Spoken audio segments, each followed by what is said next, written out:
오늘 우리에게 주신 하나님의 말씀은 에스겔서 14장 12절부터 20절까지의 말씀입니다. 제목을 다 함께 읽어보겠습니다. 노아, 다니엘, 욥 이 셋이라도 자기의 공의로 자녀도 못 건지고 자기의 생명만 겨우 건질 수 있을 때, 아멘. 겨우 건질 수 있을 때 우리는 어떻게 해야 되냐라는 이야기입니다. 오늘 우리에게 주신 하나님의 말씀을 읽어보면 아주 독특하게 노아, 다니엘, 욥이라는 우리가 들어도 아주 고대에 있었던 그런 인물들이, 유명한 인물들이 나오게 됩니다. 에스겔서 14장 13절, 인자야 가령 어떤 나라가 불법을 행하여 내게 범죄함으로 내가 손을 그 위에 펴서 그 의지하는 양식을 끊어 기근을 내려 사람과 짐승을 그 나라에서 끊는다 하자. 내가 손을 그 위에 펴서라는 말은 하나님께서 임재하셔서 또는 하나님께서 말씀하셔서와 같은 표현이라고 말씀을 드렸습니다.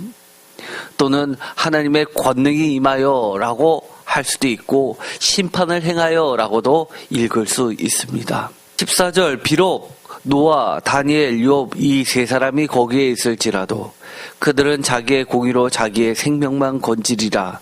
나 주 여호와의 말이니라. 이 14절은 매우 독특한 말입니다. 노아, 다니엘, 욥 이 세 사람이 거기에 있을지라도 라는 말은, 이 노아, 다니엘, 욥 이 세 사람은 이 말씀을 듣는 모든 사람들이 인정하는 옛부터 내려왔던 의로운 자들이라는 겁니다. 그런데 그들은 자기의 공의로 자기의 생명만 건지리라 라는 말씀을 듣게 됩니다. 그것도 표준세 번역대로 하면 겨우 건질 것이다 라고 이야기합니다. 넉넉히도 아니고 겨우 자기의 목숨만 건질 수 있다라고 이야기합니다. 에스겔서 14장 15절, 가령 내가 사나운 짐승을 그 땅에 다니게 하여 그 땅을 황폐하게 하여 사람이 그 짐승 때문에 능히 다니지 못하게 한다 하자. 16절, 비록 이 세 사람이 거기에 있을지라도 나의 삶을 두고 맹세하노니 그들도 자녀는 건지지 못하고 자기만 건지겠고 그 땅은 황폐하리라. 주 여호와의 말씀이니라. 표준세 번역대로 하면 그들은 아들이나 딸도 건져내지 못하고 그들 자신만 겨우 구출할 것이며 라고 이야기를 합니다. 17절, 가령 내가 칼이 그 땅에 임하게 하고 명령하기를 가라 그 땅에 돌아다니라 하고 내가 사람과 짐승을 거기에서 끊는다 하자. 18절, 비록 이 세 사람이 거기에 있을지라도 나의 삶을 두고 맹세하노니 그들도 자녀는 건지지 못하고 자기만 건지리라. 나 주 여호와의 말이니라. 다시 한번 이야기하죠. 아들이나 딸도 건지지 못하고 그들 자신의 목숨만 겨우 건질 것이다 라고 표준세 번역은 이야기합니다. 그러면서 이 이야기를 다시 결론 낸 듯이 이야기하십니다.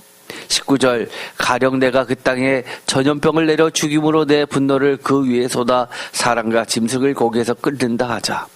20절, 다 같이 읽겠습니다. 비록 노아, 다니엘, 욥이 거기에 있을지라도 나의 삶을 두고 맹세하노니 그들도 자녀는 건지지 못하고 자기의 공의로 자기의 생명만 건지리라. 주 여호와의 말씀이니라. 아멘. 표준세 번역대로 이야기하면 그들마저도 자신의 의로 말미암아 그들의 목숨만 겨우 건질 것이다 라고 번역하고 있습니다. 여기서 노아, 욥, 다니엘 이 세 명에 대한 언급에 관한 학자들의 견해들은 크게 나면 둘로 나누게 됩니다. 주류 쪽은 노아, 욥은 성서적 근거를 가지고 있는 인물이라고 보고 있고, 거기에 다니엘은 성서적 근거가 아니라 인류 보편적인 민담에서 나오는 그런 모두가 알고 있는 이스라엘 사람들만 해당하는 것이 아니라 그 전체를 아우르고 있는 고대 근동의 메소포타미아 지역까지 페니키아, 가나안을 포함한 모두가 인정하는 의인으로서 나타나는 인물로 보고 있습니다. 그 이유는 철자가 에스겔서에 나오는 그 다니엘이라는 이 개역개정에서는 다니엘로 번역되어 있는 이 다니엘은 다니엘서에 나오는 다니엘이 아니라 글자 자체가 다르기 때문입니다. 나중에 좀 더 자세히 보겠습니다. 그런데 비주류 학자들 중에서는 또 둘로 나눕니다. 한쪽은 노아, 욥, 다니엘 이 모두를 인류 보편적인 민담에서 왔던 인물이라고 주장을 합니다. 그래서 이스라엘 사람들, 유다 사람들 뿐만 아니라 모든 사람도 하나님의 음성을 듣게끔, 그래서 그것을 인정할 수밖에 없게끔 한다는 겁니다. 또 반대로 비주류 중에서 거의 이런 경우는 극히 소수고 지금은 거의 인정 못 받습니다. 노아, 다니엘, 욥 모두 이 세 인물 성서에 나와 있는 인물이라고 주장을 합니다. 그런데 우리가 보통 오늘날에는 성서를 읽을 때 성서를 읽고 나서 판단을 하는 기준이 있습니다. 1차적은 성서에서 그 답을 찾습니다. 두 번째는 인류 보편적인, 예를 들어서 고고하게 나와 있던 여러 가지 자료들을 근거해서 그런 사회적, 학문적 뒷받침을 받아들입니다. 그게 대원칙이죠. 그래서 지금은 주류라고 하는 것은 노아, 욥은 성서적 근거에 나오는 성서적 인물이고 다니엘은 인류 보편적 민담, 즉 메소포타미아 지역에서 또는 이 고대 근동에서 나왔던 이스라엘 포함해서 팔레스타인, 그 넘어서 에돔 지역 또는 바벨론까지 이어지는 그쪽에서 나오는 전승에서, 쉽게 말해서 우리로 이야기하면 전설 속에 나오는 인물에서 따왔을 것이라고 이야기합니다. 제가 이것은 굉장히 중요해서 다시 한번 강조를 합니다. 우리가 성서를 읽을 때 관점이 있습니다. 제가 늘 중시하는 게, 사실 설교자는 이것을 해야 됩니다. 우리가 학교에서 공부하는 게 아니죠.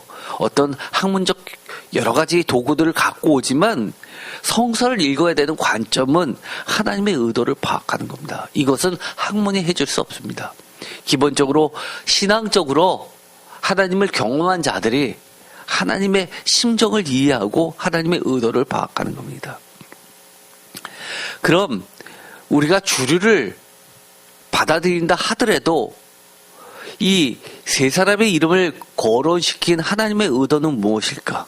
그것은 결론부터 이야기합니다. 왜냐하면 오늘 설교는 굉장히 깁니다. 시간을 보면서 제가 중간에서 정리를 하고 다음 시간에 다시 나머지를 이야기해야 되니까 이 결론부터 이야기를 하겠습니다. 이 세 명을 언급한 이유는 이스라엘 12지파, 북이스라엘 이미 멸망한 이들이죠. 또는 남유다, 유다, 예루살렘, 시온성을 포함한 아직 멸망하지 않았지만 멸망 바로 앞에 있는 이스라엘 유다의 일방적인 하나님과의 계약을 파기한 것에 따라서 하나님과의 그 계약 관계는 깨어졌고 약속이 깨어졌고, 그래서 근본적인 변화를 필요한 시점이 되었고, 그러한 근본적인 변화를 하나님께서는 이 이스라엘 유다 족속에게 촉구하면서 새로운 하나님 나라의 재건을 위해서 하시는 말씀이라는 겁니다. 오직 구원은 하나님의 법, 하나님의 말씀에 따라 하나님에 의해서 하나님이 기뻐하시는 의인들만 구원하기에 악인이라도 지금 당장 돌아서서 회개하고 새롭게 하나님의 백성으로 거듭나라는 겁니다. 다시 이야기하면 계약갱신식을 다시 치러서 하나님의 백성, 언약 백성 가운데 들어와서 하나님의 나라를 세우라는 겁니다. 크리스토퍼 라이트가 쓴 BST 에스겔 주석에 보면 이렇게 되어 있습니다.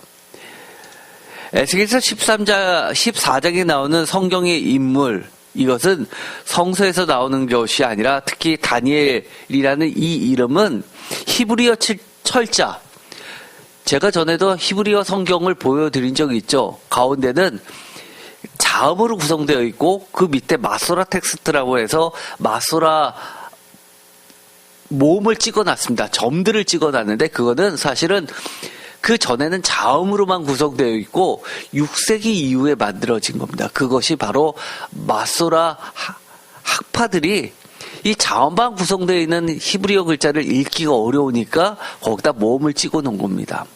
그런데 이 모음을 점들을 어떻게 찍느냐에 따라서 자음이 전혀 다른 뜻이 될 수도 있기 때문에 점을 어디다 찍느냐에 따라서 전혀 다르게 해석이 됩니다. 그러다 보니까 이 본문 옆에 나눠주라는 것에 이렇게 표시를 하죠. 이것은 철자는 이렇게 되어 있지만 이렇게 읽으십시오라고 또 주석 같은 것을 달아놓은 것이 있습니다.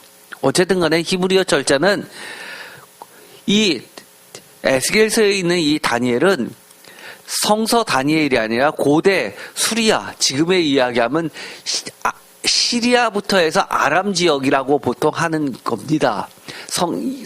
예수님께서 아람어를 쓰셨죠. 이 고대 수리아의 한 왕을 가리키는 것으로 생각되는데 이것은 우가릿, 본문에서 아크하트의 아버지로 알려진 사람으로서 서사시적 내러티브가 전해 내려오는 다넬이라고 불렸던 매우 지혜롭고 공정하면서 인정 많은 통치자로 명성이 자자한 사람이라고 보고 있습니다. 전설적 인물이죠. 마치 삼성 같은 사람입니다. 왕인데 재판장인데 사사기에 나오는 그런 재판장들이 아니라 굉장히 의로운 사람이었습니다. 이 다니엘서에 나오는 다니엘, 이것은 이렇게 써져 있습니다. 글자가 좀 복잡한데 이 점들이 많이 있죠. 그런데 이 에스겔서에 나오는 이 다니엘은 점이 좀 없죠.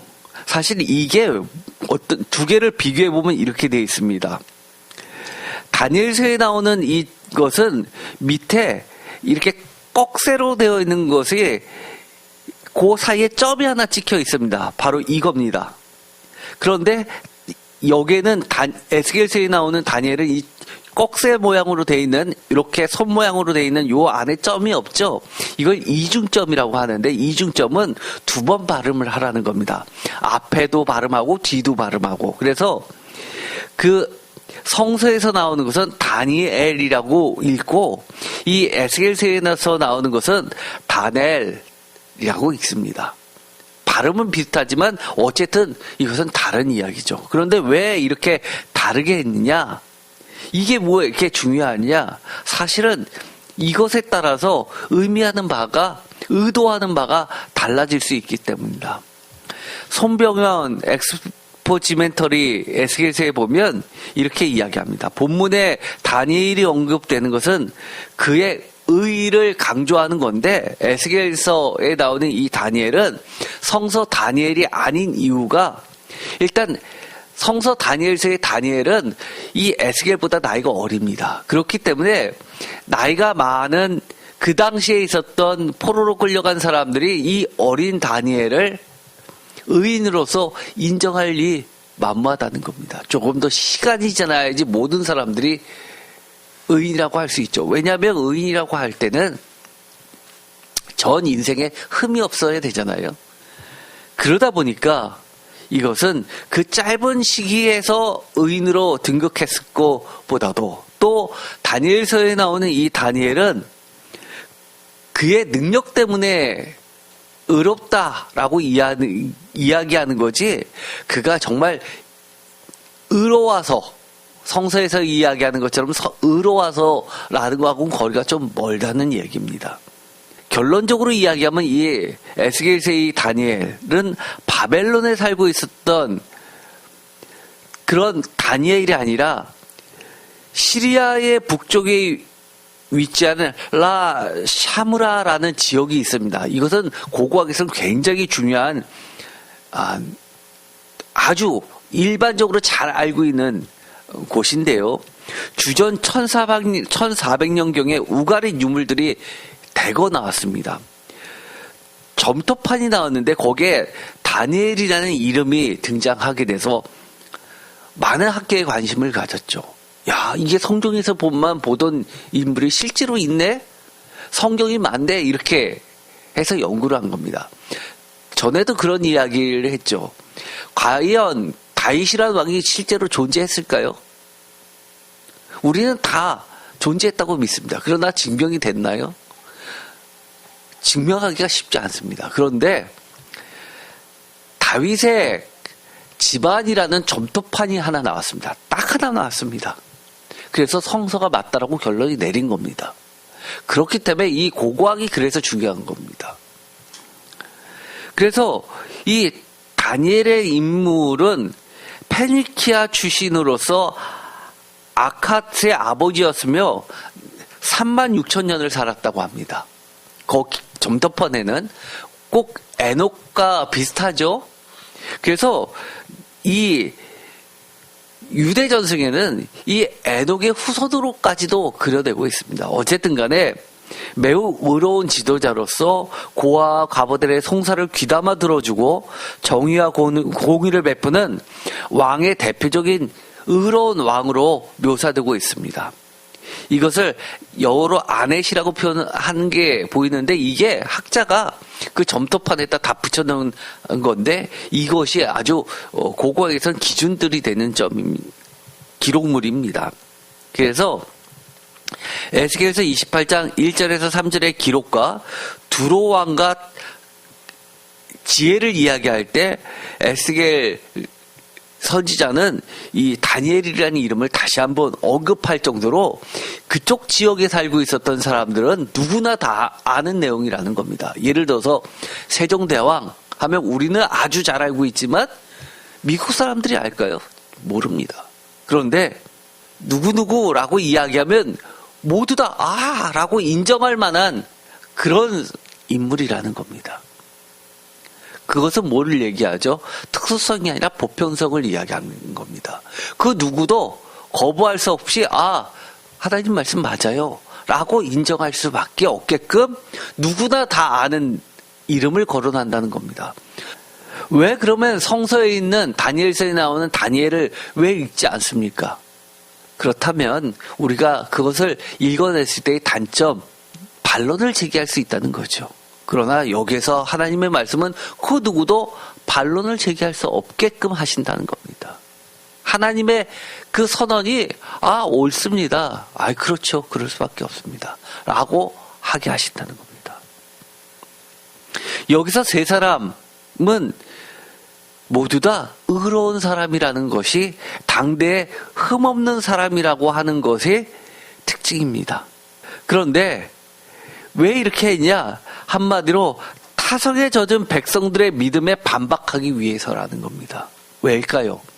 성경에 보면 한 의로운 사람 때문에 연대적으로 많은 사람이 구원을 받는 경우가 성경에 꽤 많이 나옵니다. 그것은 신명기에서 대표적으로 하나님께서 이야기하셨던 축복에 대한 약속이죠.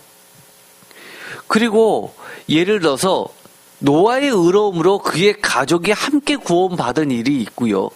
그 다음에 창세기 18장에 보면 소돔과 고모라 안에 아브라함의 친척이 있기 때문에 소돔과 고모라를 멸망할 때 롯도 멸망할까봐 그들을 구해내기 위해서 하나님께 간구하는 장면이 나오는데 10명만 의인 10명만 있다면 그 소돔과 고모라를 멸망하지 않으시겠다는 하나님의 음성이 나오게 됩니다. 반대로 이야기하면 뭐죠? 10명 때문에 전체가 사는 겁니다. 반대의 얘기도 있죠. 여호수아서 같은 데는 아간의 잘못으로 온 가족이 죽게 되죠. 그래서 이스라엘 사람들에게 있어서는 무엇보다 중요한 게 공동체 의식입니다. 연대 의식입니다. 이것이 선민 사상의 깊은 뿌리가 되는 겁니다. 우리가 왜 교회에 소속하려고 하죠? 교회에 나오면 내가 좀 부족해도 하나님께서 구원해 주신다는 생각이 기본적으로 깔려 있는 겁니다. 창세기 6장 노아 9절에 이렇게 되어 있습니다. 이것이 노아의 족본이라 노아는 의인이요 당대의 완전한 자라. 이것처럼 대단한 표현이 어디 있습니까? 그는 하나님과 동행하였습니다. 하나님과 동행할 정도입니다. 여러분, 하나님과 동행하고 싶으시죠? 어떻게 하면 동행할 수 있을까요? 에녹처럼 죽음을 보지 않을 수 있을까요? 사실 불가능해 보이죠? 그런데 이게 불가능한 게 아니라고 이야기하시는 분이 한 분 계십니다. 요한복음에 보면 예수님께서 이야기하죠.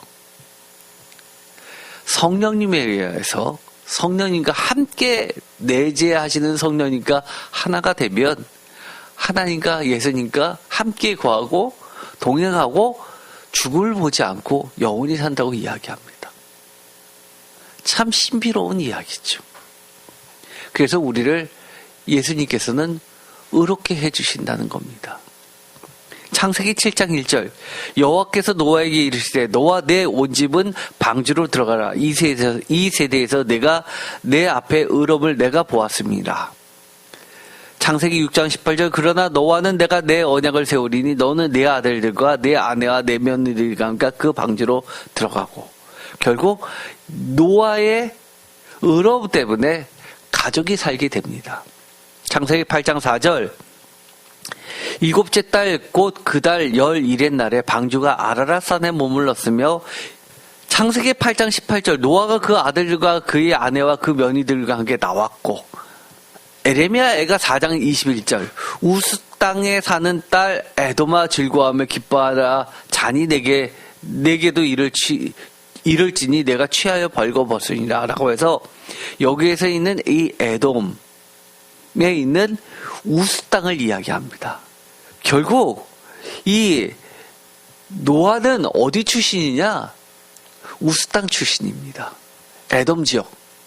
그런데 창세기 18장 아브라함이 나오죠. 아브라함도 또 이러시되 주는 노하지 마옵소서 내가 2번만 더 아뢰리라. 거기서 신명을 찾으시면 어찌하려 하시나이까 이르시되 내가 신명으로 말미암아 멸하지 아니하리라. 10명 때문에 소돔과 고모라를 멸망시키지 않겠다라고 약속하시지만 거기서 찾지를 못해서 결국 멸망당합니다. 이건 다 연대성을 이야기합니다. 욥기 1장 보면 욥기에 나오는 이 욥은 어디 출신이냐? 욥기 1장 1절 우스 땅의 욥이라 불리는 사람이 있었는데 그 사람은 온전하고 정직하여 하나님을 경외하면서 악에서 떠난 자더라. 흠이 없고 정직하였다. 탐이죠, 탐. 히브리어로 온전하다. 이 욥도 우스 땅입니다. 노아랑 비슷하죠. 욥기 1장 8절 여호와께서 사탄에게 이르시되 내가 내 종 욥을 주의하여 보았느냐 그와 같이 온전하고 정직하여 하나님을 경외하며 악에서 떠나지 않은 세상에 없느니라. 너무 멋지잖아요. 우리도 그렇고 싶습니다. 세상에서 둘도 없는 오직 한 명. 욥기 2장 3절 여호와께서 사탄에게 이르시되 내가 내 종 욥을 주의하여 보았느냐 그와 같이 온전하고 정직하여 하나님을 경외하여 악에서 떠난 자가 세상에 없느니라. 내가 나를 충동하여 까닭없이 그를 치게 하였어도 그가 여전히 자기의 온전함을 굳게 지켰느니라. 둘도 없는 욥을 칭찬하고 있습니다. 하나님께서 한 번만 얘기하신 게 아닙니다. 욥하면 계속해서 이야기하시는 겁니다. 하나님께서 누군가에게 강민이를 이야기하면 어떻게 할까요? 이런 이야기 절대 안 하실 것 같아요. 그죠? 그런데 만약에 내가 하나님이 입만 열으셨다 하면 얘 세상에 둘도 없어. 이런 애 어디 있어? 라고 한다면 그것처럼 영광이 어디 있습니까? 레스지 알렌이라는 학자도 정말 유명한 학자죠. WBC 에스겔 주석에 보면 이렇게 되어 있습니다. 여기서도 마찬가지인데요. 노아, 욥, 다니엘 모두 의인이라고 이야기하는데 이 다니엘만큼은 이방인 출신으로 이야기하죠. 그런데 후대의 유대 전승에서는 홍수 이전에 에녹의 삼촌과 장인으로 나오게 된다고 이야기합니다. 그런데 여기서 좀 기억을 해봐야 될 것은 아브라함의 호소, 즉 10명만 있으면 망하지 않게 하시겠냐라고 하는 이 이야기는 이스라엘 사람들에게서는 굉장히 중요한 근거가 되고 있는데 바로 연대성입니다. 이 연대성에 대한 누구의 의인 한 명 때문에 우리도 멸망을 피할 수 있다는 생각은 사실은 십계명이 나와 있는 그 본문 전후에 하나님께서 확장해서 약속해 주신 부분이 나오게 됩니다. 출애굽기 20장 5절, 34장 7절, 신명기 5장 10절. 그런데 하나님의 그 약속이 지금에 와서는 뭐라는 겁니까? 이건 중요한 얘기입니다. 계속 하나님께서 이것을 지키시기에는 부적절하다는 겁니다. 하나님께서 우리에게 성경책을 통해서 약속을 주셨습니다. 그런데 어느 순간 하나님께서 하나님의 이 성경책에 쓰여져 있는 이 약속을 고민하실 때가 왔다. 내가 이렇게 축복을 준다고 구원을 해주겠다고 약속을 했는데 가만 보니까 너희들이 왜 이것만 악용하고 있어? 이걸 이유로 해서 계속 딴짓만 해? 라고 한다면 하나님은 근본적으로 고민을 하실 때가 있다는 겁니다. 우리는 이 성경책이 우리의 생명을 건질 수 있는 유일한 어떤 나침반과 같다고 생각을 했는데 하나님이 이것을 철회하신다라고 생각을 해보세요. 이거는 우리가 서 있을 근거가 사라지는 겁니다. 사실 오늘의 이 에스겔서의 이 이야기는 그들이 굳게 믿고 있었던 신앙의 기초를 없애는 것 같은 흔들어버리는 이야기입니다. 아까도 이야기했죠. 창세기 18장 32절. 거기서 신명을 찾으시면 어찌하시겠나이까. 하나님이 얘기하시죠. 내가 신명으로 말미암아 멸망하지 않겠다라고 이야기합니다. 그런데 이것이 흔들린다는 겁니다. 출애굽기 20장 5절. 그것에게 절하지 말며 라고 하는 것은 십계명이죠.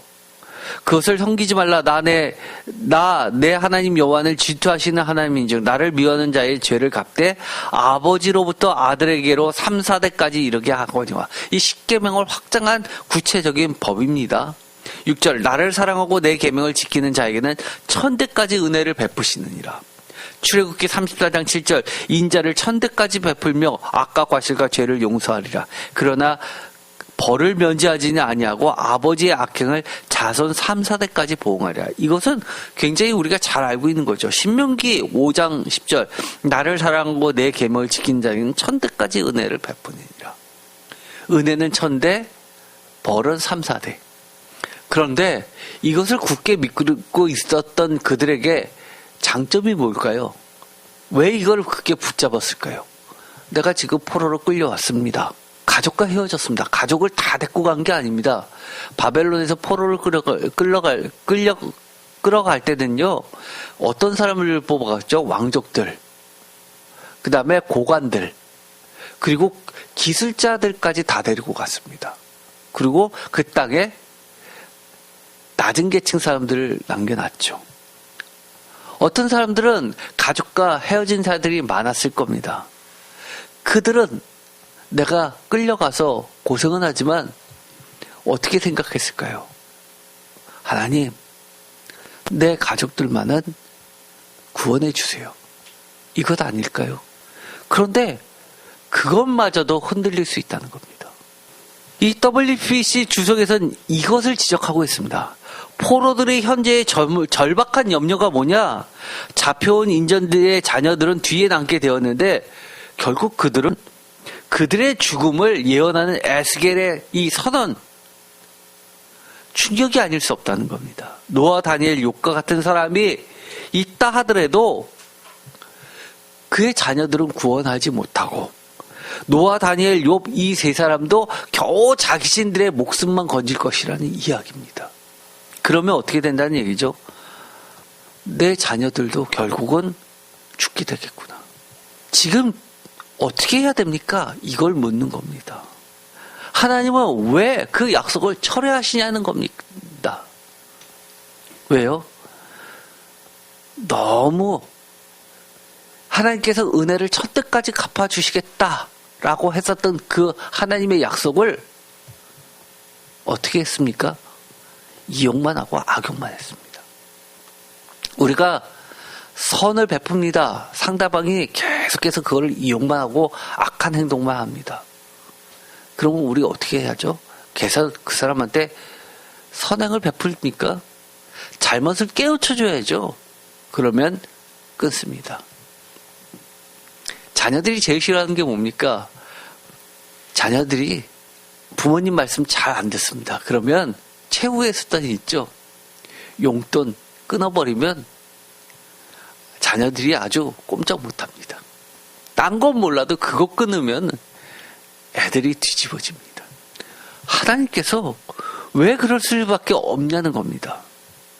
에스겔서 24장 21절 너는 이스라엘 족속에게 이르기를 주 여호와의 말씀에 내 성소는 너희 세력의 영광이요 너희 눈의 기쁨이요 너희 마음의 아낌이 되거니와 내가 더럽힐 것이며 너희의 버려둔 자녀를 칼에 엎드려지게 할 것이다. 더 이상 헛된 것에 기대지 말라는 겁니다. 각성하라는 겁니다. 정신 똑바로 차리라는 겁니다. BKC 찰스 디어 이 사람도 유명한 분입니다. BKC 주석에서는 이렇게 되어 있습니다. 노아 다니엘 욥을 언급하는데요. 우리가 지금까지 이야기했던 것처럼 노아 심판으로부터 그의 가족을 구했죠. 다니엘 여기서는 왜 이것을 언급했냐면 BKC는 굉장히 뭐라고 할까요? 보수적입니다. 그래서 성서에서 다 거론을 합니다. 다니엘도 성서에 있는 다니엘을 씁니다. 하나님의 심판에서 그의 친구들을 구했던 에스겔 시대의 의인이었다라고 근거를 다니엘서 2장 12절에서 24절까지 이야기합니다. 주류들은 그렇게 다니엘은 보지 않죠. 이건 성서에서 찾죠. 그래서 이 BKC 같은 경우도 유명하다가 하지만 우리가 잘 모든 주석서를 선택적으로 잘 선택해야 되죠. 또 심지어 어디까지 이야기를 하냐면 예레미야서 같은 경우는 모세와 사무엘도 언급을 합니다. 이것도 굉장히 독특한 본문입니다. 심지어 모세와 사무엘이 내 앞에서 이야기를 한다 그래도 하나님께서 거절을 하시죠. 예레미야서 15장 1절 여호와께서 내게 이르시되 모세와 사무엘이 내 앞에 섰다 할지라도 내 마음은 이 백성을 향할 수 없나니 그들은 내 앞에서 쫓아 내보내라.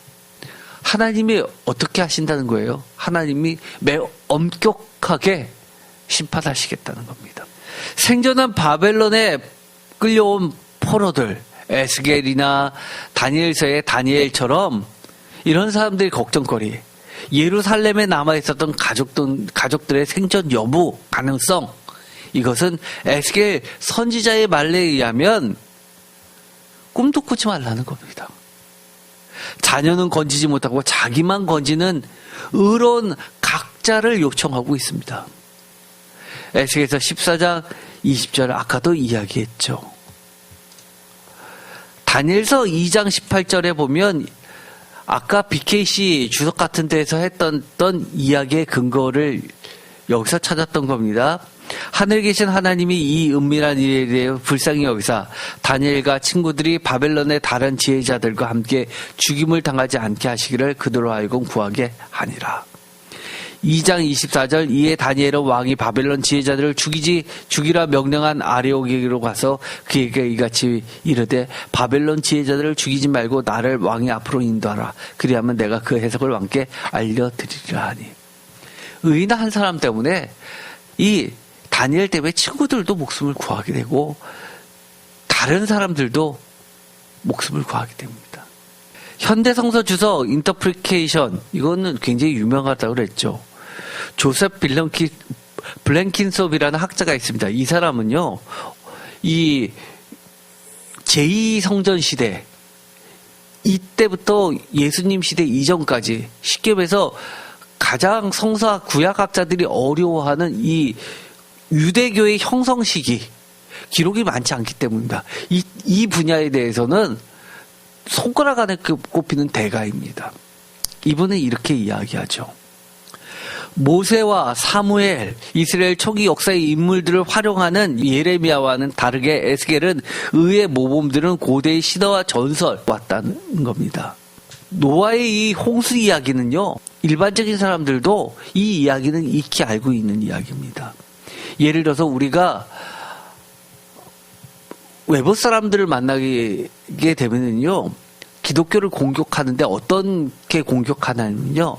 성서는 카피품이라고 공격하는 자들이 있습니다. 왜냐하면 이 길가메시 서사시라는 점토판이 발견되는데 이 토판에 길가메시라는 인물에 대한 노래들이 쭉 서사시죠. 노래들이 이렇게 기록되어 있는 쐐기 문자로 이렇게 되어 있는 것이 나왔습니다. 거기에 보면 홍수 이야기가 노아의 홍수 이야기와 비슷한 이야기가 들어와 있습니다. 그런데 시기적으로는 어떤 게 더 많이 앞섰냐라고 했을 때는 이 길가메시 서사시가 고고학적으로는 더 앞섰습니다. 그래서 성서보다 그것이 더 오래됐고 성서는 그것을 카피해왔다라고 주장합니다. 그러나 우리가 지금까지 성서들을 많이 보았을 때 어땠죠? 성서가 기록된 것은 구전으로 노래로 내려오던 것이 나중에 기록이 된 겁니다. 사실은 성서가 원천적으로는 훨씬 앞섭니다. 이게 굉장히 중요한 겁니다. 그래서 우리가 그런 거에 대해서 정확하게 얘기할 줄 알아야 됩니다. 오히려 하나님께서 이스라엘 백성들에게 노래를 통해서 전달되어지는 이 역사 이야기가 전 세계로 퍼졌고, 왜요?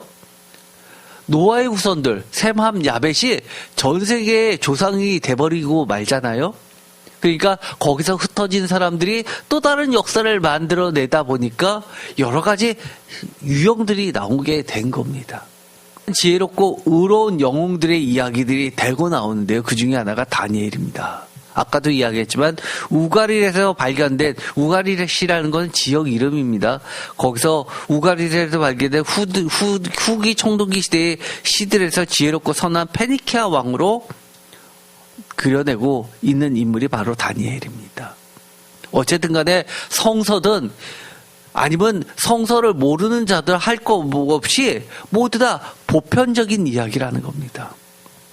에스겔서 28장 2절 인자야 넌 두루 왕에게 이르기를 이라게 하면서 매우 교만하다고 할 때 3절 내가 다니엘보다 지혜로워서 은밀한 것을 깨닫지 못할 것이 없다 하고 4절 내 지혜와 총명으로 재물을 얻었으며 금과 은을 곳간에 저축하였으며 5절 내 큰 지혜와 내 무역으로 재물을 더하고 그 재물로 말미암아 내 마음이 교만하여졌도다. 이것은 성서의 다니엘이 아니라 더 오래된 이야기에서 비롯됐죠. 노아, 욥, 다니엘 세 사람의 언급, 이것은 하나님의 심판 앞에서 구원의 문제를 하나님께서 이야기하시는 겁니다. 즉 그만큼 지금은 하나님께서 고민하는 죄악의 심각성과 한 반면에 보편적인 모두가 인정하는 의로운 사람, 또 하나님을 믿는 성서 백성들, 언약 백성들의 의로운 사람 세 사람의 이름을 통해서도 하나님의 공정한 심판에 대해서 엄중성, 쉽게 말해서 뭡니까?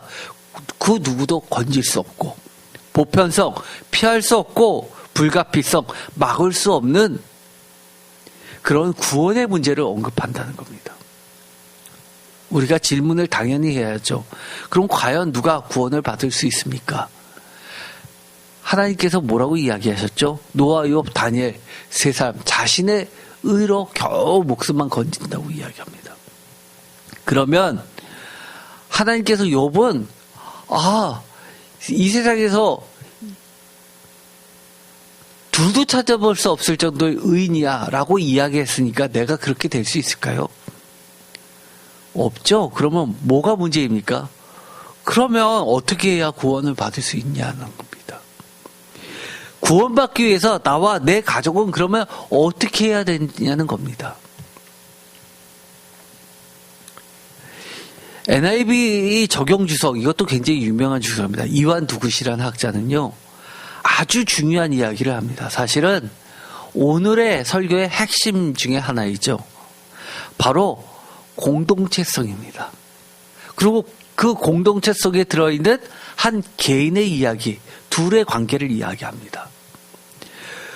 언약의 대표적인 것, 공동체가 있죠. 하나님 나라는 공동체가 있습니다. 또 한 개인, 성도라는 언약의 주체도 있습니다. 그런데 성서에 보면 뭘 지적하고 있냐면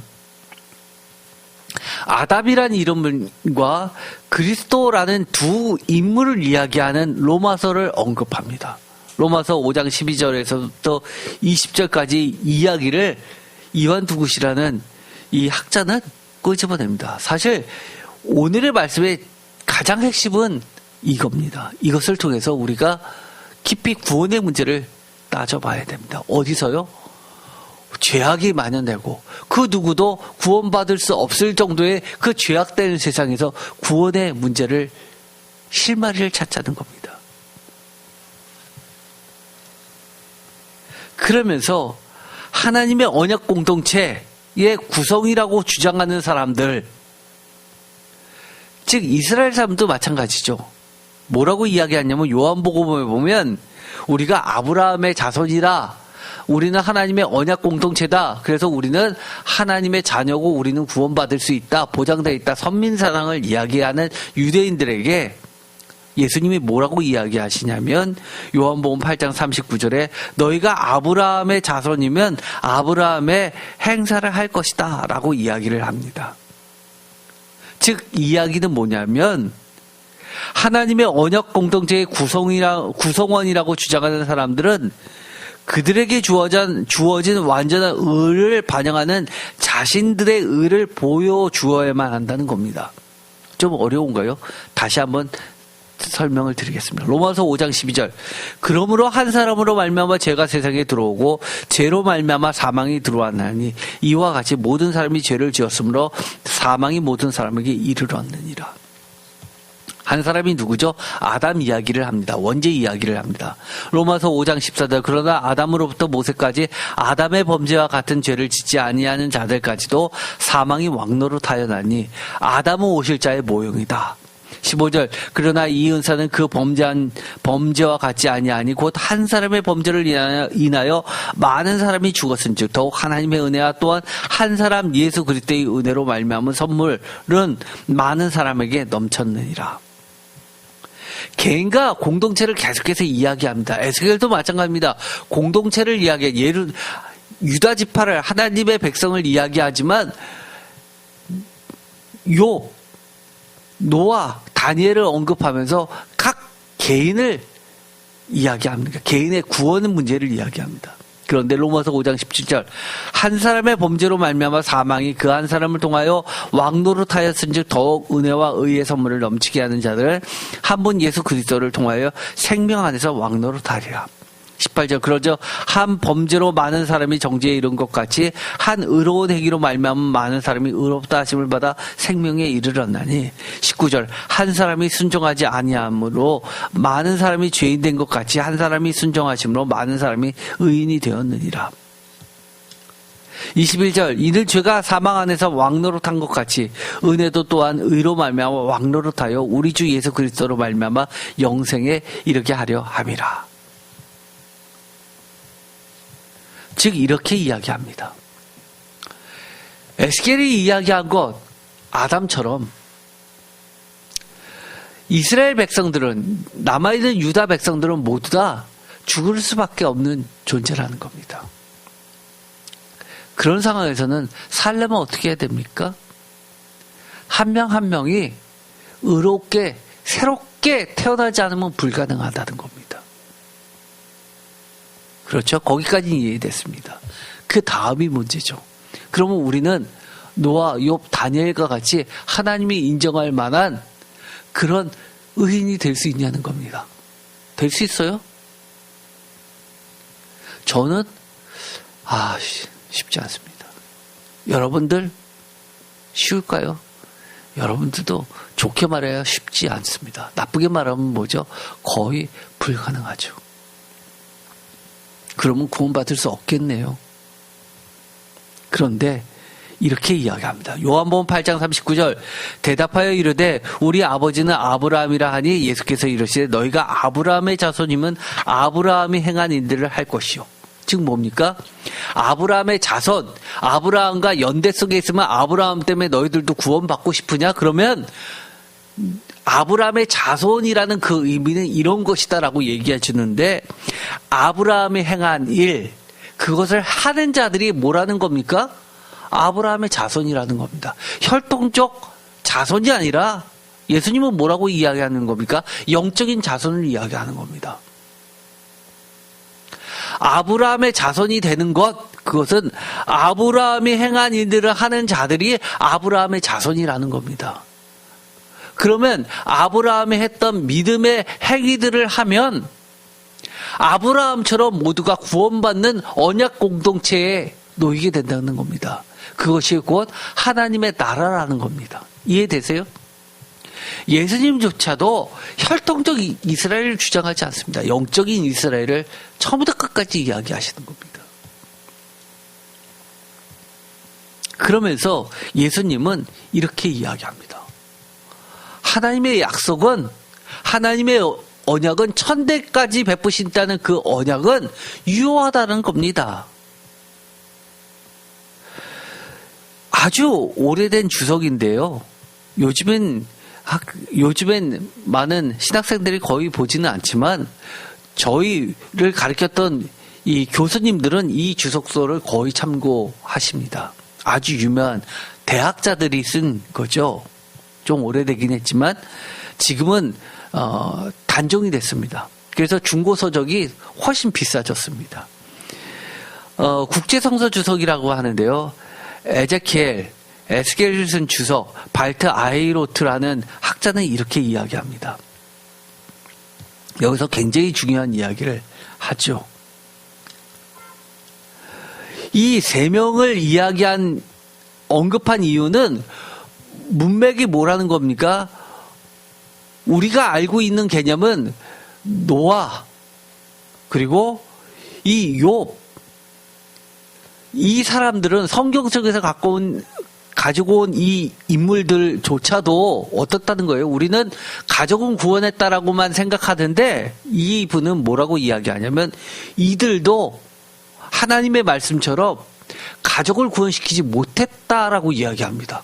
아주 독특한 주석인데요. 이게 문맥에 맞다는 겁니다.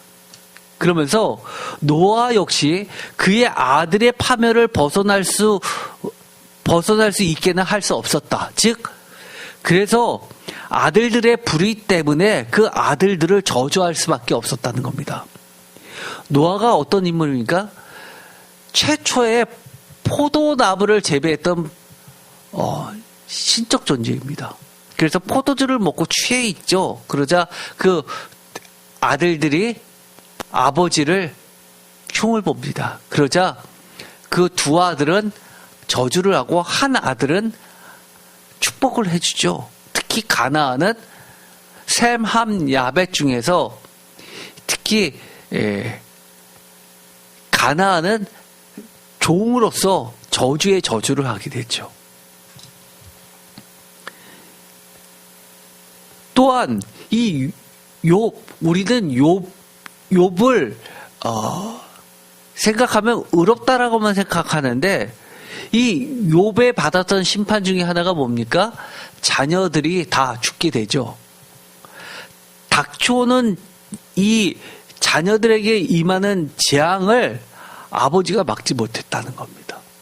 그래야지 문맥이 맞다는 거예요. 성경에는 이 에스겔에서 이야기하는 이 문맥에 맞는 내용도 들어가 있다는 겁니다.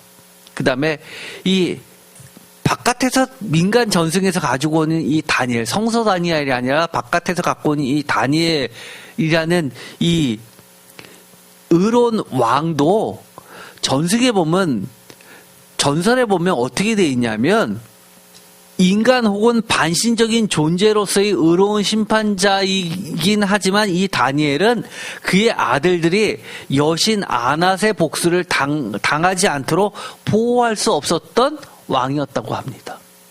그러니까 이 세 명 다 어떤 이야기를 가지고 있냐면 자녀들이 있게 되는 그 재앙을 막지 못했었던 그 세 명의 의로운 사람들이라는 겁니다. 그래서 저는 오히려 오래된 주석이지만 이 주석이 가장 본문에 적합한 내용이라고 봅니다. 그러면 우리는 무엇을 생각해야 되죠? 하나님이 지금 무엇이라고 이야기하고 있고 하나님이 이 세 명을 언급한 의도는 무엇이고 그러면 하나님께만 있는 구원을 위한 나의 선택은 어떻게 해야 되냐는 겁니다. 나의 가족을 구원시키려면, 생명을 얻게 하려면 어떻게 해야 되냐는 겁니다. 우리가 천국, 하나님 나라라는 이야기를 보면, 성경에 보면 가장 천국과 하나님의 나라와 맞물려 있는 동사들이 있습니다. 예를 들어서 들어오다 나오다라는 동사입니다. 예를 들어서 하나님 나라에 들어가다, 그렇죠? 천국에 들어가다. 또는 예수님의 비유에서는 천국 잔치에서 쫓겨나다, 나오다. 가나안에 들어가다, 또 가나안에서 쫓겨나서 바벨론으로 포로로 끌려가다. 결국 하나님의 나라에 들어가고 나오는 문제를 이야기합니다. 하나님의 심판이라는 것은 보면 하나님의 나라에서 쫓겨받아서 나가는 것이고 죽임을 당하는 것이고, 하나님의 축복은 하나님의 약속의 땅에 들어가는 것이고 하나님 나라에 들어가는 것이고, 하나님의 절대적 심판 앞에서 근본적인 대전환이 필요한 각각, 즉 개인이 모여서 공동체를 이룬다는 이야기를 하는 거다. 이중성을 이야기하는 겁니다. 그러면 근본적인 질문을 해볼게요. 구원이란 뭐죠? 구원과 하나님의 나라는 같습니까? 틀립니까? 공간복음서에서는 대부분 이 하나님의 나라에 들어가는 것과 구원은 동일시합니다. 그렇죠? 천국에 들어가는 것과 우리가 구원받았다는 건 동일시 여기는 거나 마찬가지입니다. 또 요한복음의 특징을 보면은요, 구원과 영생은 같으냐 틀리냐라고 했을 때 정통적인 학자들은 같다라고 봅니다. 그러나 저 같은 사람은 최근의 흐름은 완전히 일치하지 않는다고 봅니다. 왜냐하면 요한복음의 특징은 영생이라는 것이 구원을 이야기한다면 삼위일체 하나님과의 합의를 이야기하고 있기 때문입니다. 하나됨입니다. 고대 신학의 대가 중에 대가죠. 근대 신학, 그러니까 1950년대 이때쯤에 이 신학자, 비평신학이라고 하는데요. 대가 중에 대가는 불트만입니다. 그런데 이 불트만이 뭐라고 얘기했냐면, 공관복음서의 하나님 나라, 천국과 요한복음의 영상은 같다라고 결론을 내버렸습니다. 그러다 보니까 그 제자들부터 지금까지 대부분의 학자들은, 심지어 21세기 학자들도 이것을 건들지 않습니다. 그러나 최근에 어떤 움직임들이 있냐면, 저를 포함해서 저는 그렇습니다. 공관복음서에서 말하는 천국, 하나님의 나라와 요한복음에서 나오는 이 하나님 나라, 영생은 반드시 일치하는 것 같지는 않습니다. 저도 처음에 논문을 주제를 정할 때 이것을 이야기했을 때 저희 교수님이 매우 독특하다고 그거 쓸 수 있겠느냐고 반문을 여러 차례 했을 정도입니다. 그것을 증명하기가 쉽지 않은데, 증명만 한다 그러면 학문적 가치가 있다고 이야기할 정도입니다. 요한복음의 구원은요, 하나님 나라보다는 영생이 가깝고요, 하나님 나라보다는 하나님과 예수님과 성령님과 내가 하나 되는 하나에 있기 때문입니다. 그래서 요한복음에서 특징은요, 천국에 들어간다, 하나님 나라에 들어간다라는 사후적 개념도 물론 있지만 공관복음서에서는 그게 아주 짙죠. 그러나 요한복음에서는 뭐가 또 중요합니까? 이미 하나님 나라가 임했다고 보는 겁니다. 임했다고 보는 겁니다. 내가 하나님과 합일이 되면, 하나가 되면 죽어도 살겠고라는 영생의 개념이 이미 존재하는 겁니다. 그래서 이 요한복음은 현재적 구원을 이야기하는 것이 공관복음서의 가장 큰 차이라고 할 수 있습니다. 요한복음 8장 23절, 예수께서 이르시되 너희는 아래에서 났고 나는 위에서 났으니 너희는 이 세상에 속하였고 나는 이 세상에 속하지 아니하리라. 저는 그래서 제 신앙에 아주 중요한 기준이 되고 있는 게 뭐냐면 바로 이 요한복음의 이야기들입니다. 나는 이 세상에 속하지 아니하였다라는 예수님의 선언입니다. 예수님은 어디에 속했다는 겁니까? 이 땅에서 육신으로 살지만 하늘에서 났고 하늘에 속해 있다라고 이야기합니다. 요한복음 8장 47절 하나님께 속한 자는 하나님의 말씀을 듣나니 너희가 듣지 아니하면 하나님께 속하지 아니하였습니다. 즉 예수님은 하나님의 말씀을 듣고 하나님께 속해 있지만 하나님의 말씀을 듣지 않는 너희들은 하나님께 속해 있지 않다. 땅에 속해 있다. 그러나 나는 하늘에 속해 있다라고 이야기합니다. 땅에 있지만 하늘에 속해 있다고 이야기합니다. 요한복음 17장 14절 내가 아버지의 말씀을 그들에게 주었사오매 세상이 그들을 미워하였사오니 이는 내가 세상에 속하지 아니한 같이 그들도 세상에 속하지 아니함으로 인함이라. 즉 내가 하나님과 하나 되고 그러다 보니까 세상이 나를 미워한 것처럼 너희들이 내 안에 거하면 예수님의 제자들도 하나님 안에 거하고 너희 안에 하나님이 거하시면 세상이 너희를 미워할 수밖에 없다고 이야기합니다. 요한복음 17장 16절 내가 세상에 속하지 아니한 같이 그들도 세상에 속하지 아니하였사옵나이다. 그래서 이 땅에 살지만 우리가 하나님께 속하고 하늘나라에 속해 있는 겁니다. 이게 요한복음의 영생 구원의 이야기입니다. 그래서요 저는요 많은 사람이 그렇습니다. 아니 목사님은 어떻게 세상에서 세상법 안 따르고 교회에서나 이야기하는 그런 이야기를 하십니까? 당연하죠. 목사이기 때문에 그러는 게 아니라요. 성도이기 때문에 그래야 되는 겁니다. 저는요 세상에서 살지만 법이 저건 죄가 아니야 라고 죄로 정할 수 없어. 형법에서는 저게 죄가 안 돼라고 하지만 하나님이 저건 죄야라고 하는 것은 제가 죄라고 이야기하는 겁니다. 왜요? 저는 세상에 살지만 세상의 법을 따르는 게 아니라 하나님의 법을 따르기 때문입니다. 여러분도 그렇게 사십시오. 그게 하늘에 속한 사람들입니다. 그래서 이 성도는 하나님의 법대로 사는 겁니다. 더 높은 기준으로 사는 겁니다. 그러면서 중요한 이야기하죠. 요한복음에서는 사실 이게 구원이고 영생입니다. 요한복음 17장 21절 아버지여 아버지께서 내 안에 내가 아버지 안에 있는 것 같이 그들도 다 하나가 되어 우리 안에 있게 하사 세상으로 아버지께서 나를 보내신 것을 믿게 하옵소서. 세상에서 아버지께서 나를 보내신 것은 뭐를 하기 위하십니까? 구원하기 위해서입니다. 그런데 여기서 믿음을 이야기합니다. 믿음이 뭡니까? 그래서요.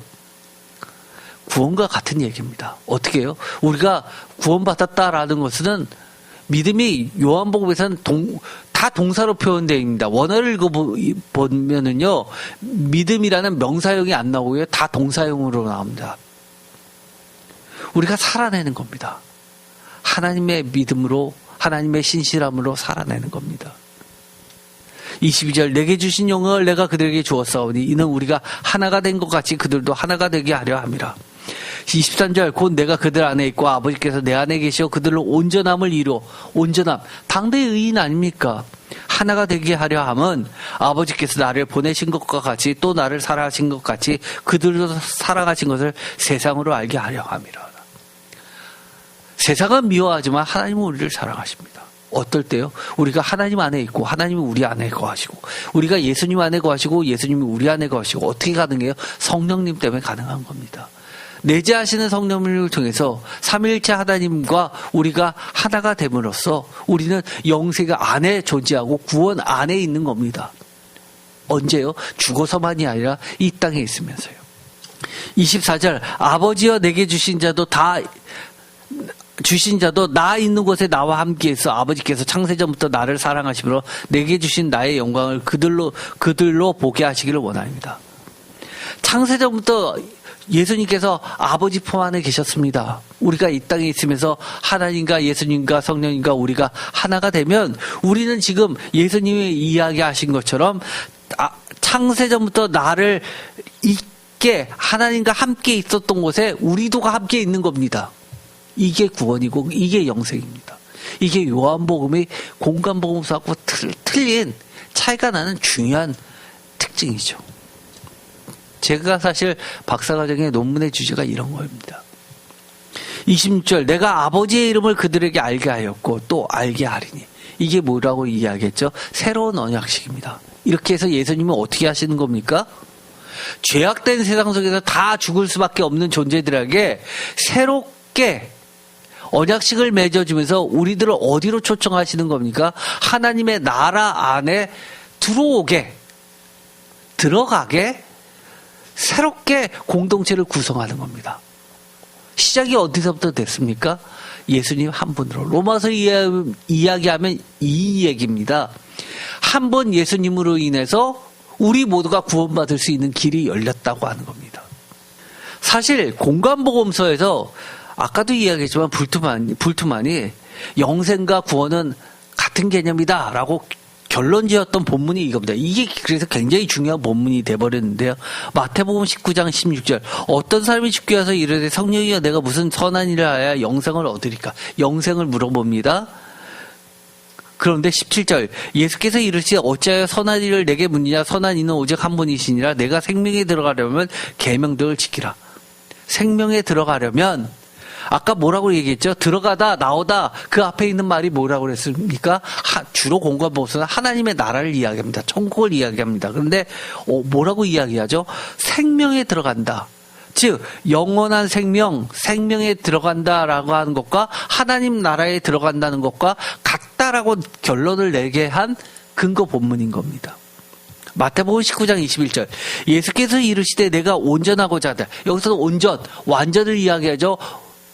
노아, 욥, 다니엘, 모세, 사무엘 이런 거 이야기하는 거랑 마찬가지입니다. 온전하다. 내 소유를 팔아 가난한 자들에게 주라. 그리하면 하늘에서 보화가 내게 있으라. 하나님 나라에 들어간다는 거죠. 그리고 와서 나를 따르라 하시니 22절 그 청년이 재물이 많음으로 이 말씀을 듣고 근심하여 가니라. 나가니라. 어떻게 됐다는 거예요? 하나님 나라에서 벗어났다는 얘기입니다. 쫓겨났다는 얘기입니다. 그가 스스로 나갔지만 사실 쫓겨난 겁니다. 들어올 수 없는 겁니다. 23절 예수께서 제자들에게 이르시되 내가 진실로 너에게 이르노니 부자는 천국에 들어가기가 어려우리라. 여기에 나왔죠. 갑자기 영생, 생명에 들어간다라고 하다가 갑자기 영생, 생명 외에 뭐라고 이야기합니까? 천국에 들어간다. 그래서 들어간다. 아까 가니라 나가니라 천국에서 나가는 겁니다. 즉 구원에서 나가는 겁니다. 그래서 이것을 근거로 해서 구원, 천국, 하나님 나라, 영생 이것은 다 같은 개념이라고 이야기를 하는 겁니다. 그러면서 24절 다시 너에게 말하노니 낙타가 바늘기로 들어가는 것이 부자가 하나님 나라에 들어가는 것보다 쉬우니라. 들어가다 하나님 나라, 영생, 구원. 즉 이 문제는 뭘 얘기하는 겁니까? 갑자기 하나님 나라 이야기하다가 또 구원 얘기를 합니다. 25절 제자들이 듣고 몹시 놀라 이르되 그렇다면 누가 구원을 얻을 수 있으리까? 하나님 나라 이야기했는데 갑자기 구원에 얻을 수 있냐고 이야기합니다. 즉 하나님 나라에 들어간다라는 것과 동일시하게 그들은 구원을 얻는다라는 것과 동일시했다는 겁니다. 26절 이게 아주 중요한 거죠. 예수께서 그들을 보시며 이르시되 사람으로는 할 수 없으나 하나님으로는 다 하실 수 있느니라. 구원은 열쇠가 어디 있습니까? 하나님께만 있는 겁니다. 하나님의 구원의 문제를 해결해 주십니다. 우리는 할 수 없죠. 우리가 어떻게 욥처럼 노아처럼 다니엘처럼 사무엘처럼 모세처럼 완전할 수 있어요? 못하죠. 그러나 누가 하실 수 있습니까? 하나님은 다 하실 수 있습니다. 그런데 하나님이 어떻게 하시겠다는 거예요? 로마서에 의하면 요한복음에 의하면 예수 그리스도를 통해서 요한복음에서는 예수님께서 성령님 보혜사를 통해서 우리에게 하나님 나라의 영생의 천국의 구원에 들어갈 수 있게 해주셨다는 겁니다. 이해되시죠? 낙타가 바늘기로 들어가는 것이 부자가 하나님의 나라에 들어간 것보다 더 쉬운 것. 이 말은 다른 말로 이야기하면 뭡니까? 부자가 하나님의 나라에 들어가는 것보다 우리가 예수님을 믿으면 요한복음대로 하면 하나님과 예수님과 성령님 안에 우리가 하나가 되면 아주 쉽게 구원받을 수 있고 영생받을 수 있다는 겁니다. 다른 말로도 표현하죠. 요한복음 3장 3절 예수께서 대답하여 이르시되 진실로 진실로 내게 이르노니 사람이 거듭나지 않으면 하나님의 나라를 볼 수 없다. 보다라는 이야기를 합니다. 여기는 또 하나님 나라 천국을 이야기하죠. 요한복음 3장 5절 예수께서 대답하실 때 진실로 진실로 내게 이르노니 사람이 물과 성령으로 나지 아니하면 하나님 나라에 들어갈 수 없다. 하나님 나라에 들어간다. 거듭난다. 7절 내가 내게 거듭나야 하겠다 하는 말을 놀라게 여기지 말라. 바람이 입으로 불 때 내게 그 소리는 들어도 어디서 와서 어디로 가는지 알지 못하느니 성령으로 난 사람도 다 그러하다. 성령으로 나다. 알지 못하다. 바람이 어디로 임의로 보는데 그 소리는 들어도 어디서 와서 어디로 가는지 알지 못하다라는 말하고 사실 뭐하고 비슷하죠? 낙타가 바늘기로 들어가는 것처럼 어려운 것처럼 알지 못하는 겁니다. 아는 게 어려운 겁니다. 그죠? 그런데 여기서 보면 하나님 나라에 들어간다. 그러자 니고데모가 뭐라고 이야기합니까? 어떻게 뱃속에 들어갑니까? 그런 이야기를 하죠.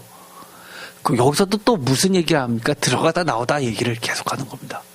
이렇게 보면 중간중간 단어들은 다 바뀌는데 핵심되는 단어를 뼈대를 두고 나서 나머지를 바꿔놓는 겁니다. 그런데 더 재밌는 것은요. 요한복음 3장 13절 하늘에서 내려온 자 곧 인자 외에는 하늘에 올라간 자가 없습니다. 하늘에 올라가다라는 표현을 합니다. 하늘에 하나님 나라에 들어가다는 말하고 같은 겁니다. 그런데 15절 이는 그를 믿는 자마다 영생을 얻게 하려 합니다. 영생을 얻다?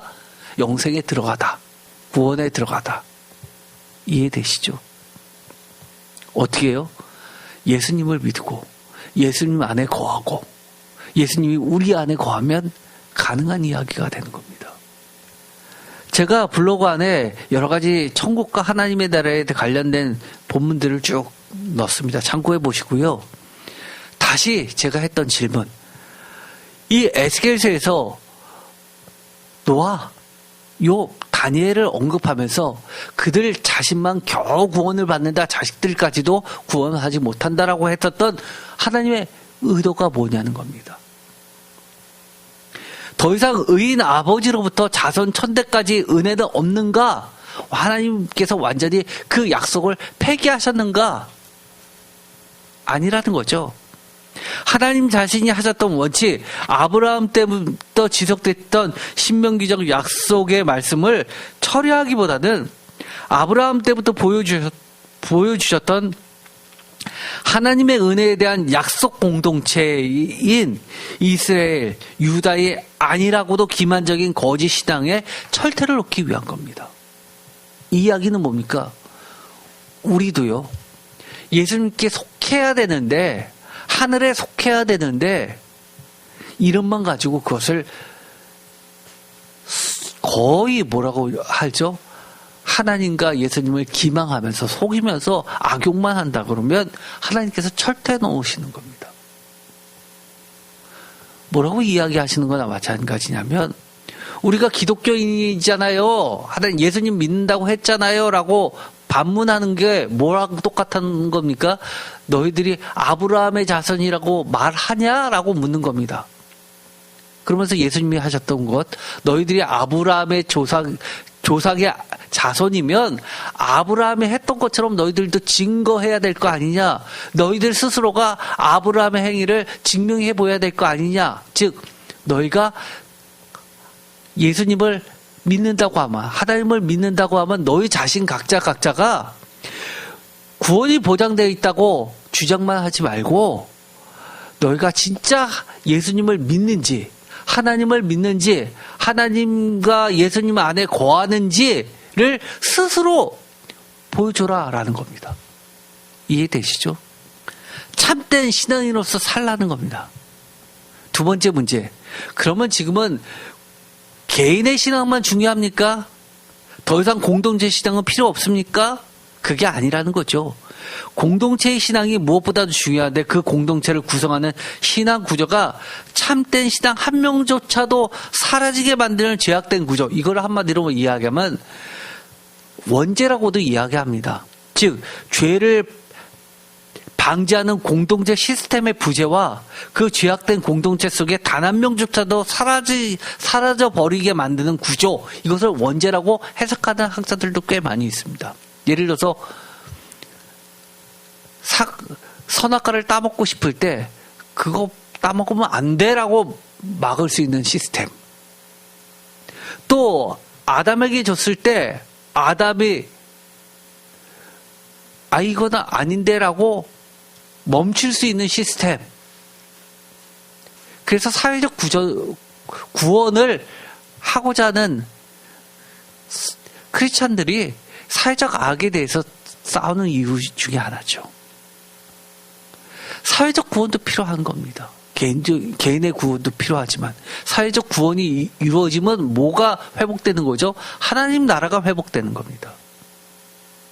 시편에서도 하나님께서 걱정하셨던 게 뭡니까? 이사야서에서 걱정했던 건 뭡니까? 의인이 불리어감을 죽임을 당하는 것을 슬퍼하는 사람들이 한 명도 없다는 게 하나님의 한탄 아닙니까?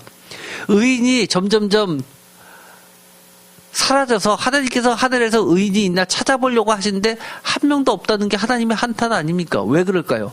내가 하나님 말씀처럼 의인처럼 바르게 살려고 하다 보니까 내가 손해보는데 내가 어떻게 그렇게 살아? 점점점 사라지는 겁니다. 의인처럼 살려고 버텼는데 죽음을 당하는데 존재할 수 있는 사람이 누가 있습니까? 라고 이야기하는 겁니다. 그 원죄의 구조를 없애버리는 것. 이게 굉장히 중요한 겁니다. 즉 공동체만 중요하느냐 개인만 중요하느냐라는 게 아니라 개인이 구원을 받으려면 공동체의 구원도 필요하고 공동체의 구원이 필요하면 개인의 구원도 필요하다는 겁니다. 즉 쉽게 말해서 달걀 안이 보호를 받으려면 달걀 껍데기가 필요한 거죠. 껍데기가 깨지면 안에도 썩게끔 되어 있는 겁니다. 내용이 중요하냐 형식이 중요하냐 둘 다 중요하죠. 형식은 내용을 보호해 줍니다. 시스템은 내용물을 확보해 줍니다. 즉 하나님 나라의 공동체를 회복시키려면 그 구성원이 한 명 한 명의 개인의 신앙적 결단이 무엇보다도 절실히 필요하다는 얘기입니다. 결국 의인 예수 그리스도 한 명에 의해서 하나님은 뭐를 만들려고 하십니까? 한 명 한 명을 구원시키시기 위한 목적으로 예수님을 보내셨어요? 그게 답니까? 아니죠. 하나님 나라를 구성하려고 하시는 겁니다.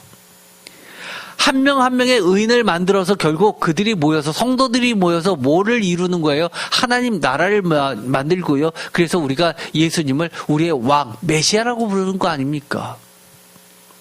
하나님 나라 공동체가 다시 세워지는 역사를 만들기 위한 하나님의 시작이라는 겁니다. 에스겔서에서 이야기하는 것. 하나님의 의도는 뭡니까? 하나님 나라의 회복 및 재창조를 위한 한 사람 한 사람의 구원의 보장입니다. 즉 누가 이럴 수 있어요? 하나님 말씀대로 살려면 다 죽어갑니다. 손해만 봅니다. 그러니 우리가 그렇게 살 수 없어요. 라고 항변하는 사람들에게 하나님이 오늘의 말씀을 통해서 이렇게 이야기해 주는 거랑 똑같은 겁니다.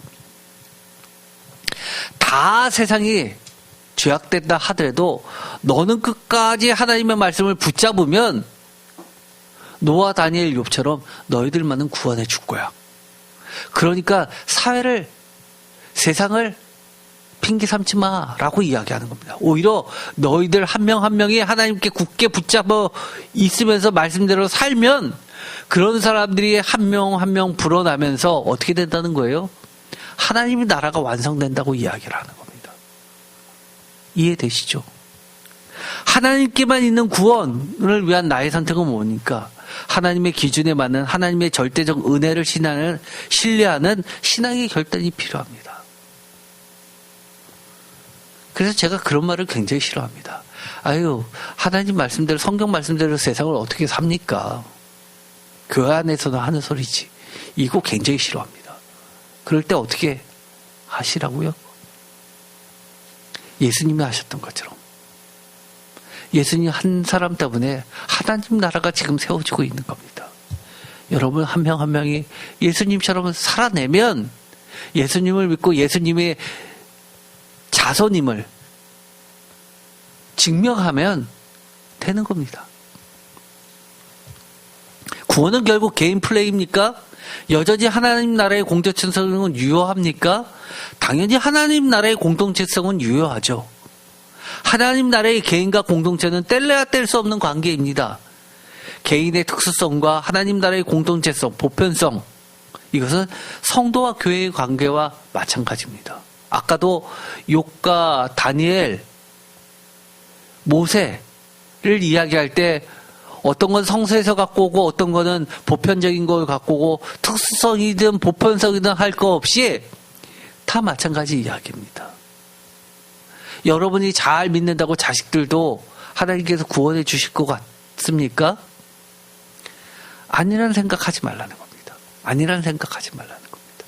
그러면 그 자녀들의 책임은 누구한테 있습니까?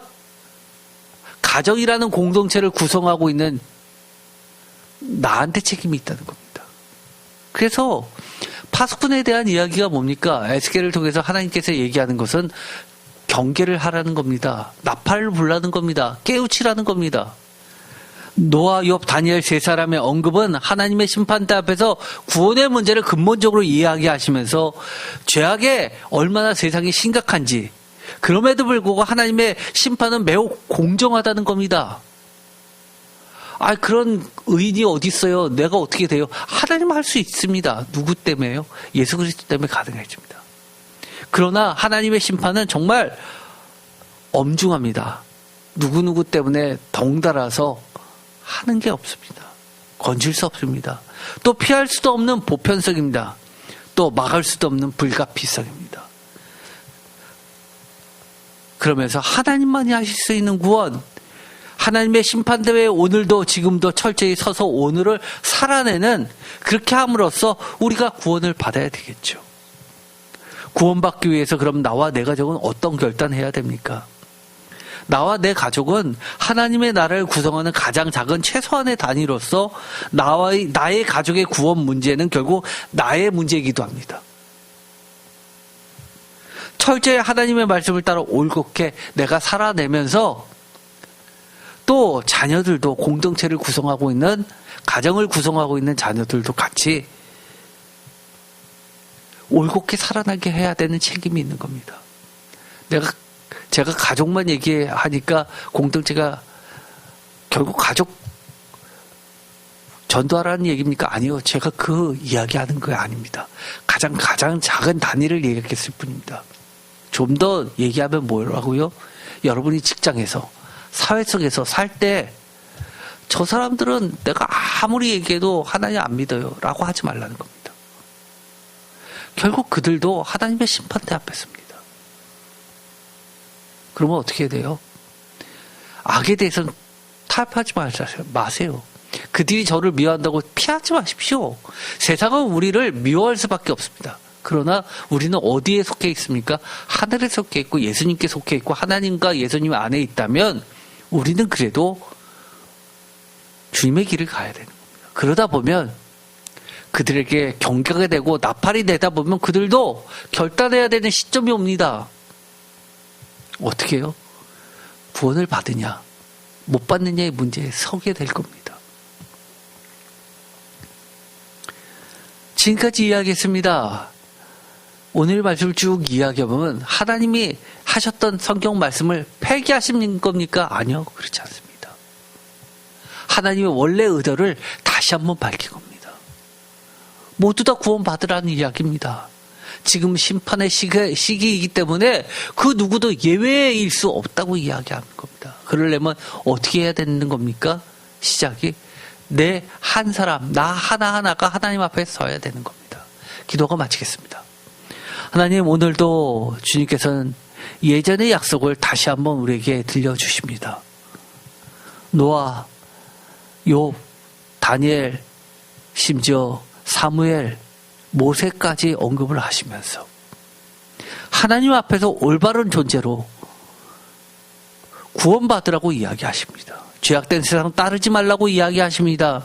예수 그리스도를, 하늘에 속하신 예수 그리스도를, 하나님의 품속에 있었던 예수 그리스도를 우리에게 보내주셔서 하나님의 자녀답게 예수님이 하나님의 자녀로서 하나님을 증거하셨듯이 하나님의 말씀대로 살아냈듯이 우리도 예수님처럼 예수님의 후예처럼 예수님의 살았던 그 모습을 우리 삶 속에서 담아내서 우리도 하나님의 자녀라는 것을 증거하면서 구원에 들어가게 하여 주옵소서. 하나님의 영생의 문제, 구원의 문제는 공동체와 떨어질래야 떨어질 수 없습니다. 세상이 그러니까 우리가 어쩔 수 없다고 하지 않게 하시고, 우리가 하나님 앞에 바로 서서 우리의 자녀도, 우리의 부모도, 우리의 가족도, 우리의 친구들도, 우리의 사회도 구원시킬 수 있게 하여 주옵소서. 정말 불가능해 보이는 것 같지만 하나님은 다 하실 수 있다고 이야기합니다. 심지어 낙타가 바늘기로 들어가는 것처럼 불가능해 보이는 것도 하나님은 쉽다라고 이야기하십니다.